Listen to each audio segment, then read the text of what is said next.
सुप्रभात। एको ब्रह्म द्वितीयो नास्ति, ये हमारी आज की आध्यात्मिक चर्चा का विषय। एको ब्रह्म द्वितीयो नास्ति। कहा गया है कि खाले सोने के गुण को खड़ूस कहते हैं और खाले सुसे कहते हैं जिसमें कोई मिलावट ना हो। सूफी संत मत कहता है कि नहीं है सिवा कोई मालिक के, केवल एक निराकार भगवान के सिवा कोई उपासना के योग्य नहीं है। इस्लाम धर्म में इसको निम्न प्रकार से कहा है कि ला इलाहा इल्लल्लाह, नहीं है कोई पूजने योग्य सिवाय अल्लाह के। हिंदू धर्म में इसको एको ब्रह्म द्वितीय नास्ति, एक ब्रह्म के सिवा और कोई दूसरा नहीं कहकर बताया गया।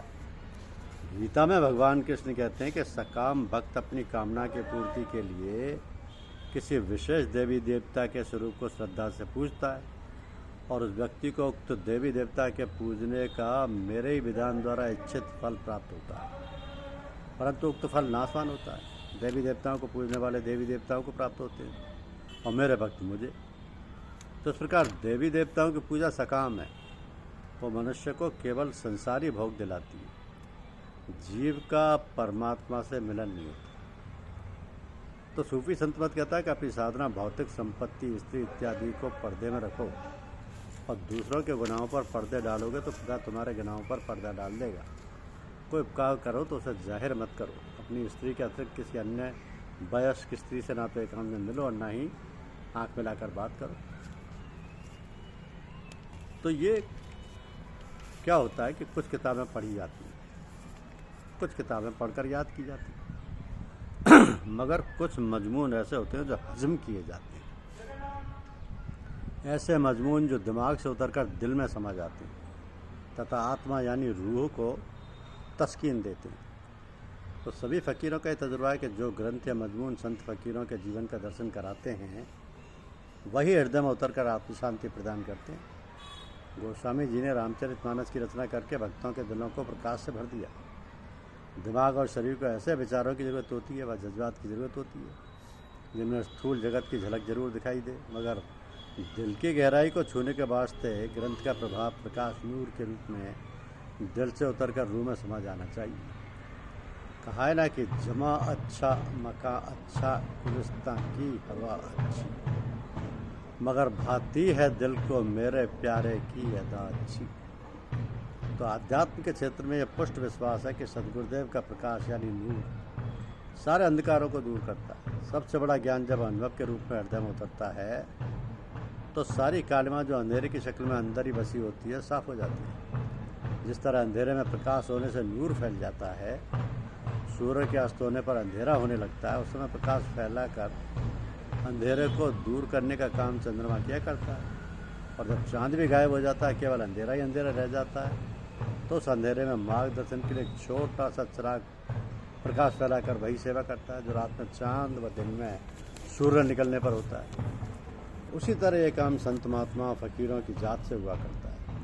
साधक साधारण प्राणीजन इस प्रकाश और नूर का अंतर दुनियावी हल्की फुल्की रोशनी के सामने उन फ़कीरों के असर से प्रभावित होकर अज्ञान के अंधकार से निकलकर ज्ञान की नूरानी हालत को महसूस करते हैं।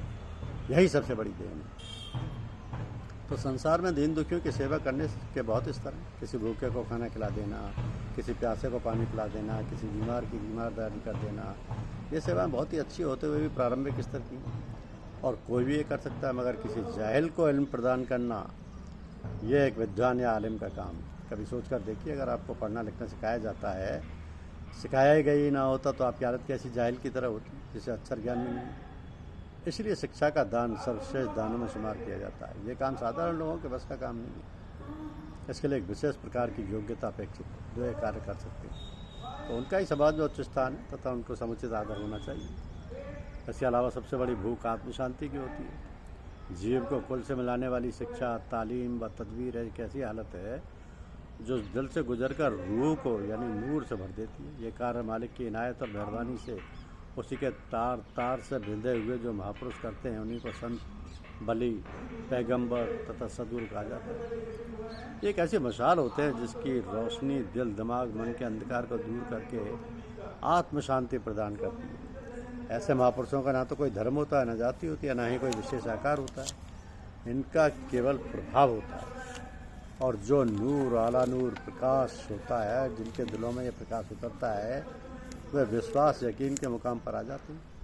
उनके दिलों में महापुरुषों के प्रभाव का ये स्वरूप होता है कि जिस समय सदगुरुदेव का प्रभाव नूर प्रकाश की हालत में दिल पर उतरता है तो वही का वही रह जाता है, मानो उसके अलावा सब सहारे बेजान मालूम होने लगते हैं। ना धन पर यकीन रह जाता है, ना ही शारीरिक स्थिति पर और ना ही दिमाग पर। दिल वही ग्रहण करता है जो उस आध्यात्मिक तेज से बहती हुई हालत होती है। तो ये काम सिर्फ फ़कीरों से हो सकता है, क्योंकि फ़कीर सामान्यतः साधारण मनुष्य के समान यानी इंसान होते हैं, मगर अंदर से परमात्मा का स्वरूप यानी रहमान होते हैं। तो यह भी अनोखा विश्वास है कि एक ऐसे फ़कीर मालिक भेजता वो सब नहीं आते। इनका काम सर्वसाधारण के दिलों में अंधकार को दूर करके मालिक का प्रकाश यानी नूर फैलाना होता है। यानी ये एक ऐसे चिराग होते हैं जो चांद और सूरज की कुब्बत रखते हैं। तो अपने रूहानी सिलसिले में गायबाना तालीम के ऊपर सबसे ज़्यादा भरोसा किया जाता है। स्वयं अपने प्रयास से कोई इस मुकाम तक नहीं पहुंच सका जहाँ की अक्सर बुज़ुर्गों की इनायत से तरक्की करने वाले शुरू किया करते हैं। ऐसा देखने में आता है कि गायबाना तालीम में बुजुर्गान ख्वाब में कई विशारतें व बुजुर्गों के जरिए आने वाले हालात की बाबत जो कुछ विशारत या भविष्यवाणी की जाती है उन पर यकीन के साथ भरोसा किया जाता है। इस सिलसिले में करीब करीब सभी बुजुर्गान के साथ इस तरह आने वाले ज़माने के बारे में इशारे होते हैं। इसलिए हालत इस सिलसिले की तरीक़त में एक महत्वपूर्ण स्थान रखती है। तो कहा गया है कि महाप्रभु श्री वल्लभाचार्य जी अपने इष्टदेव श्रीनाथ जी के विग्रह को प्रतिदिन खाद्य व्यंजनों का भोग लगाने के बाद ही उनकी जूठन के रूप में प्रसाद ग्रहण करते थे। खाद्य पदार्थों का अभाव हो जाने पर उन्होंने पूजा के स्वर्ण पात्र बेचकर भोज्य पदार्थों की व्यवस्था करने को कहा। तो स्वर्ण पात्र के बिक्री से प्राप्त धन से सामान खरीदकर भगवान के लिए प्रसाद तैयार किया गया। भगवान श्रीनाथ जी का भोग लगाकर भक्तजनों ने केले के पत्ते पर प्रसाद परोसा तथा महाप्रभु से ग्रहण करने की प्रार्थना की। महाप्रभु वल्लभाचार्य जी ने उत्तर दिया कि ये प्रसाद मंदिर के स्वर्ण पात्र के बदले मिले धन से तैयार किया गया है। भगवान तो यह प्रसाद ग्रहण कर सकते हैं, किंतु मंदिर की संपत्ति यानी स्वर्ण पात्र से प्राप्त खाद्यान्न से बनाया गया प्रसाद मैं कदापि ग्रहण नहीं कर सकता। आचार्य ने अपने भक्तों को प्रेरणा देते हुए कहा कि मठ मंदिरों के एक एक पैसे का सेवा परोपकार में सदुपयोग होना चाहिए। भगवत द्रव्य का व्यक्तिगत सुख सुविधा के लिए उपयोग करने वाले का पतन हो जाता है, इसे नहीं भूलना चाहिए।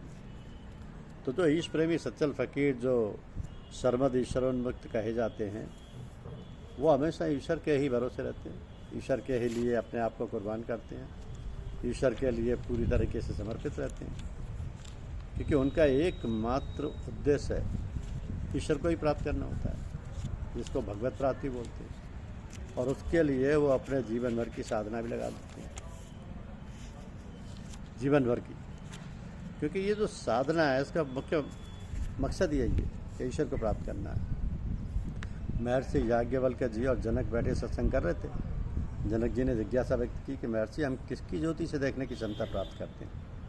महर्षि याज्ञवल्क्य ने उत्तर दिया सूर्य की ज्योति से। जनक जी ने पूछा जब सूर्य अस्त हो जाता है तो हमें प्रकाश कहाँ से प्राप्त होता है? उत्तर मिला चंद्रमा से। उन्होंने फिर पूछा अमावस्या की घनी रात में यदि हम वन में भटक जाएं तो कौन प्रकाश का काम देता है? महर्षि ने कहा तब शब्दों द्वारा हमारा रास्ता प्रकाशमान होता है। दूर खड़ा दूसरा कहता है भटको नहीं, मेरी आवाज़ को माध्यम बनाकर इधर आ जाओ। अब जनक जी का अंतिम प्रश्न था कि महर्षि यदि सूर्य चंद्रमा तथा शब्दों का भी अभाव हो तो हमारा मार्ग प्रशस्त करने को कौन प्रकाश का रूप लेता है? महर्षि याज्ञवल्क्य ने उत्तर दिया कि आत्मा की ज्योति सर्वोपरि है। जनक जी हमारी आत्मा सदैव सच्चा रास्ता दिखाने को तत्पर रहती है।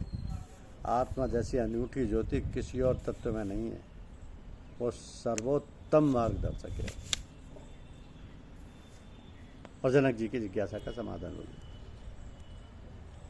तो ये जो शक शुबह हैं ये सब दूर हो जाते हैं सत्संग से, क्योंकि सत्संग का अर्थ ही ये है कि गुरु के माध्यम से ईश्वर की प्राप्ति करना।